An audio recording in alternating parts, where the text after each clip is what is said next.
बेहद की परम महाशांति है।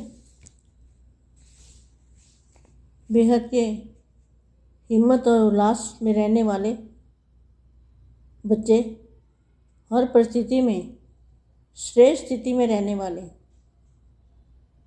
प्रकृति के सर्व आकर्षणों से परे रहने वाले, रूहानी बाप के रूहानी आकर्षण में रहने वाले, रूहानी आकर्षण मूर्त, सदा निश्चिंत और निश्चय बुद्धि, बाप के सदा साथी, सर्व के सदा स्नेही और सहयोगी,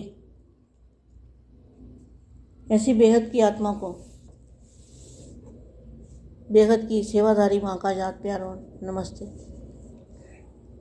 अब 5 सेकंड 5 संकल्प करेंगे बेहद के दादाजी की याद में। पूरे मल्टीवर्स में चुंबकीय शक्ति, एनर्जी, पावर, पारस की शक्ति कण कण में भरेंगे ताकि परिवर्तन जल्दी हो, और खुद ऐसा सोचेंगे कि हमारे ऊपर बहुत ही पावरफुल फुहारे की तरह दादाजी के मस्तक से फुहारे की तरह लाइट आ रही है हमारे सिर के ऊपर, हमारी आत्मा में। हमारे चारों ओर प्रकाश ही प्रकाश है, एकदम दूध जैसा प्रकाश चारों ओर फैला हुआ है। और 5 संकल्प करने हैं बेहद की परम महाशांति की।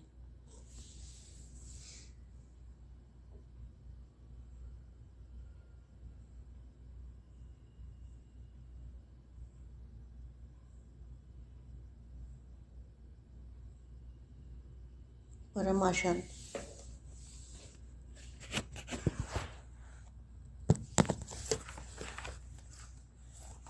ईश्वर के साथ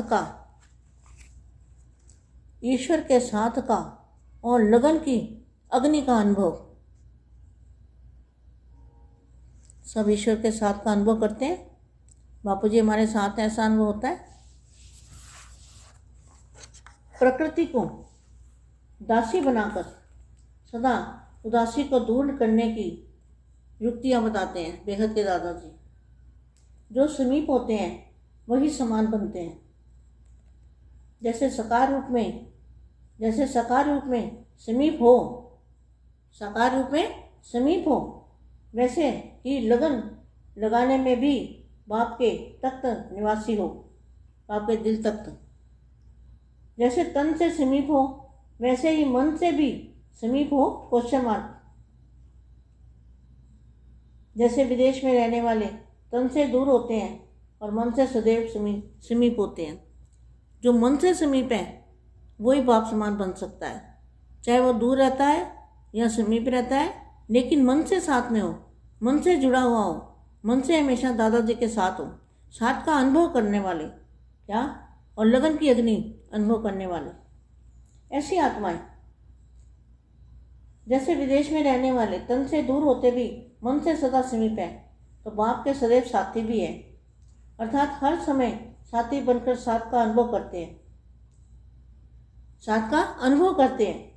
वैसे सदैव साक्षी बनने का व साथ निभाने का अनुभव करते हो। जैसे बंधन में रहने वाली आत्माएं हर श्वास, हर संकल्प बाबा की धुन में खोई हुई रहती है। जैसे बाहर वालों को मिलन की तड़प रहती है, ऐसे ही हर समय जात की तड़प में रहते हो, जहाँ साधारण स्मृति में रहते हो। हम तो है ही बाबा के, हम तो है ही समीप, हम तो है ही समर्पण, और हमारा तो एक बाबा ही है। तो सिर्फ इन संकल्पों से ही तो संतुष्ट नहीं हो गए। अपनी लगन की अग्नि को महसूसता आती है। जिस लगन की अग्नि में स्वयं के पास्ट के संस्कार और स्वभाव और अन्य आत्माओं के दुखदायी संस्कार और स्वभाव को भस्म कर सकते हो। क्या भस्म करना है? तो पुराने संस्कारों को, पुरानी यादों को, पुरानी हर बात को, पुरानी दुनिया को भस्म करना है। ज्ञान द्वारा अथवा स्नेह व संपर्क द्वारा संस्कार परिवर्तन करते हो, लेकिन उस समय लगता है मिटा हुआ, जहाँ संस्कार फिर भी प्रत्यक्ष हो जाता है। लेकिन अब समय लगन की अग्नि में भस्म करने का है। अब जो समय है लगन की अग्नि में वो सब भस्म करने का समय है। जो फिर उस संस्कार को नामो निशान न रहे। इस युक्ति से, इस मुक्ति की युक्ति से, इस चीज़ों से मुक्ति होनी है क्या? पुराने संस्कारों से। अर्थात इस लगन की अग्नि में पैदा करने की युक्ति तीली कौन सी है? तीली से आग जलाते हो ना, तो इस अग्नि को प्रज्वलित करने की कौन सी तीली है? एक शब्द कौन सा है? दृढ़ संकल्प। अर्थात मर जाएंगे, मिट जाएंगे, लेकिन करना ही है। करना तो चाहिए, कर रहे हैं तो यही हो ही जाएगा। टेंशन तो रहता है और महसूस भी करते हैं। ऐसा सोचना एक प्रकार से यह बुझी हुई तीली है। बार बार मेहनत भी करते हैं, समय भी लगाते हैं, लेकिन अग्नि प्रज्वलित नहीं होती। कारण यह है कि संकल्प रूपी बीज दृढ़ता रूपी सार संपन्न नहीं है, अर्थात खाली है। इस कारण जो फल भी आशा रखते हैं, भविष्य सोचते हैं, यह पूर्ण नहीं हो पाता। चलते चलते मेहनत ज़्यादा, प्राप्ति कम देखते हैं तो दिल चकित अलबेले हो जाते हैं। तब कहते हो करते तो हैं लेकिन मिलता नहीं, तो क्या करें, हमारा पार्ट ही ऐसे कहते हैं। लेकिन आप अन्य आत्मा को संगम युग की विशेषता कौन सी बताते हो? सभी को कहते हो ना संगम युग है, असंभव से संभव होने का। जो बात सारी दुनिया असंभव समझती है, वह संभव करने का युग यही है।